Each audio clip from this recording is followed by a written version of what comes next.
misalnya ketika kita tidak punya uang, kalau berteman yang punya uang, maka mau tidak mau uang kita akan terkuras, habis. Tetapi kalau kita misalnya tidak punya uang, kita berteman dengan yang tidak sama uang, yang tidak punya uang sama tidak punya uang, ya tentunya kita tidak akan pengen lah kemana-kemana, nggak pengen. Kenapa? Karena kita sama-sama ya, atau sekufu.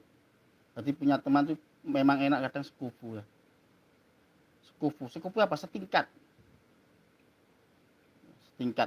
Misalnya dia suka belajar, maka kita juga suka belajar. Itulah teman yang enak. Kalau misalnya teman kita nggak suka belajar, kita suka belajar, kan terjadi simpang tindih. Maka ada istilahnya, kita cari teman yang bermartabat, warok. Dan juga memiliki pikiran positif. Kita punya teman yang memiliki pikiran yang positif. Apa pikiran positif? Yaitu memiliki rasa percaya dan memiliki rasa syukur. Itulah teman yang baik. Yaitu memiliki rasa percaya diri, optimis. Ketika kita punya teman sudah tidak optimis, maka kita bisa ketika ada teman, misalnya pernah ya terjadi perang, misalnya sederhana ya, perang dalam pertarungan, orang yang lari dalam perang itu akan mempengaruhi psikolog temannya yang lain, maka diharamkan seorang yang lari dalam peperangan. Seperti itu. Di dalam juga menuntut juga seperti itu. Ketika ada menuntut ilmu, kok sampai lari dari menuntut ilmu, itu termasuk sesuatu yang tidak baik untuk jadi teman. Kenapa? Akan mempengaruhi kita. Maka anak-anak putus sekolah biasanya gara-gara juga karena teman.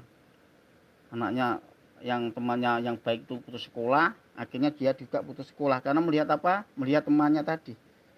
Maka perlu mencari teman itu yang sekufu, setingkat atau selevel atau sekreativitas sama. Misalnya seorang YouTuber ya punya teman YouTuber ya enak, kita bisa sharing-sharing. Oh, kitanya enak buat video apa? Kan enak, soalnya apa? Sekufu. Jadi punya teman yang punya kesamaan atau profesi seperti itu. Ya, kita lanjutkan. Memiliki kepedulian, yaitu memiliki rasa syukur, memiliki kepedulian kepada teman yang tinggi. Kita punya teman enak itu kalau punya kepedulian, rasa yang tinggi. Maksudnya apa? Tinggi, saling membantu. Ketika kita tidak bisa mengerjakan, maka kita bisa bertanya.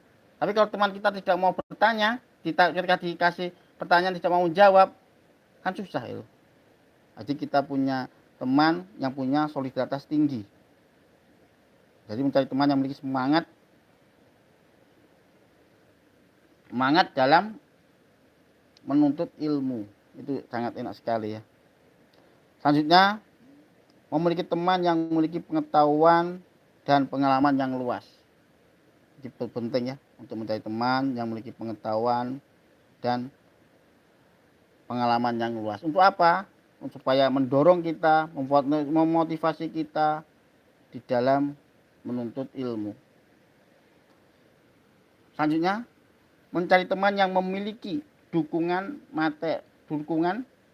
dan memahami dalam proses belajar dan juga dapat memotivasi kita dalam belajar.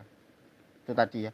Jadi kita mencari teman yang memiliki dukungan dan juga mau memotivasi kita dalam proses belajar. Itu enak. Kenapa? Kita saling sharing. Dan juga mencari teman yang dapat berdiskusi dan berbagi pengetahuan kepada kita.